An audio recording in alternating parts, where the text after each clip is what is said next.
ভোরের আলো ফোটার আগেই বদলে যেতে শুরু করে ঢাকা আরিচা মহাসড়কের চিত্র। সাভার, আশুলিয়া ও ধামরাই থেকে ছোট বড় মিছিল আর গাড়িবহর নিয়ে শাহজালাল আন্তর্জাতিক বিমানবন্দরের পথে ছুটছেন বিএনপি ও অঙ্গ সংগঠনের নেতাকর্মীরা।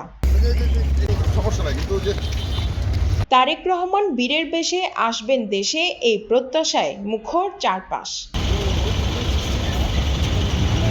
নেতাকর্মীদের বিশ্বাস, রাষ্ট্র মেরামতের ৩১ দফা নিয়ে দেশ গড়ার নতুন যাত্রা শুরু করতে ফিরছেন বিএনপির ভারপ্রাপ্ত চেয়ারম্যান। ঢাকা জেলা স্বেচ্ছাসেবক দলের আহ্বায়ক নাজমুল হাসান অভির ভাষায়, ঈদের মতো আনন্দ ছড়িয়ে পড়েছে নেতাকর্মীদের মাঝে। সারা দেশের প্রান্তিক জনপদ থেকে মানুষের এই ঢল এক ঐতিহাসিক প্রত্যাবর্তনের সাক্ষী হতে। অনেকদিন পর যে ঈদ হলে মানুষের যে অনুভূতি হয়, সেরকম অনুভূতি আমাদের প্রত্যেকটি নেতাকর্মী সারা বাংলাদেশের 18 কোটি মানুষের প্রাণের স্পন্দন দেশনায়ক জনাব তারেক রহমান।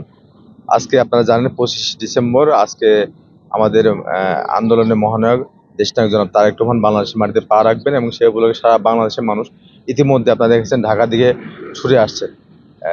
একদম টেকটা থেকে তেঁতুলিয়া, রূপসা থেকে পাথুরিয়া, সমস্ত অঞ্চল থেকে সমস্ত প্রান্তিক পর্যায়ে মানুষ আজকে দেশনায়ক জনাব তারেক রহমানকে অভিনন্দন এবং শুভেচ্ছা জানানোর জন্য আজকে ঢাকা চলে আসেন। আমরা তারই অংশ হিসেবে আজকে ঢাকা জেলা স্বেচ্ছাসেবক দল বিভিন্ন আমাদের ইউনিটের নেতৃবৃন্দ ইতিমধ্যে ঢাকামুখী হয়ে গেছেন এবং আমরা প্রত্যেকে ঢাকায় চলে আসছি।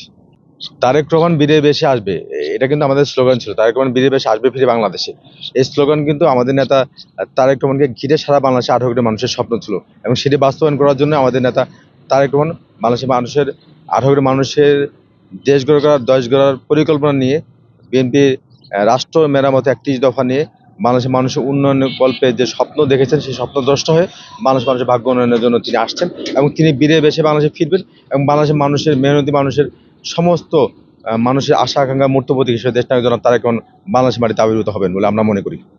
সাভার প্রতিনিধি আনোয়ার সুলতানের পাঠানো তথ্য ও ভিডিও চিত্রে ডেস্ক রিপোর্ট, নিউজ টুডে।